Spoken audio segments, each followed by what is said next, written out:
దివ్యాంగులకు ఉగాది కానుకగా కూటమి ప్రభుత్వం అమలు చేస్తున్న దివ్యాంగ శక్తి పథకం రాష్ట్ర వ్యాప్తంగా కొనసాగుతుంది. కాకినాడ జిల్లా జగ్గంపేటలోని ఏపీఎస్ఆర్టీసీ బస్ కాంప్లెక్స్ లో ఈ పథకాన్ని ఎమ్మెల్యే జ్యోతుల నెహ్రూ ఘనంగా ప్రారంభించారు. రిబ్బన్ కట్ చేసి పచ్చ జెండా ఊపి బస్సును ప్రారంభించిన అనంతరం ఎమ్మెల్యే దివ్యాంగులతో కలిసి బస్సులో ప్రయాణిస్తూ వారి సమస్యలను తెలుసుకున్నారు.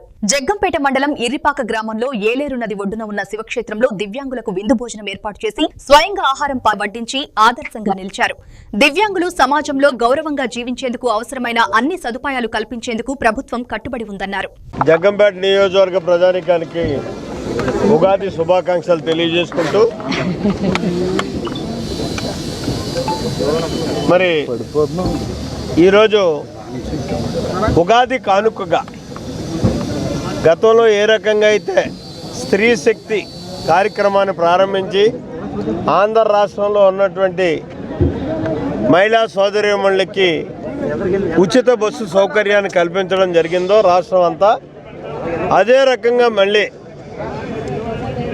విధి వంచితులైనటువంటి దివ్యాంగులు ఎవరైతే ఉన్నారో ఆ దివ్యాంగ సోదరులందరికీ కూడా మళ్ళీ ఉచిత బస్సు సౌకర్యాన్ని కల్పించాలి.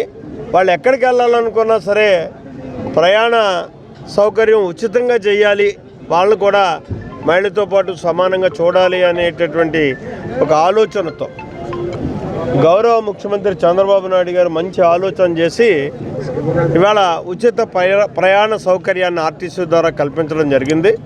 ఇందులో చూసుకున్నట్టయితే 40% దివ్యాంగులు ఎవరైతే ఉంటారో 40% ఉన్నటువంటి దివ్యాంగులు ఎవరైతే ఉంటారో వాళ్ళందరూ కూడా పెన్షన్ పొందడానికి అర్హులే, అలాగే ఈ బస్సు సౌకర్యాన్ని పొందడానికి కూడా అర్హులే.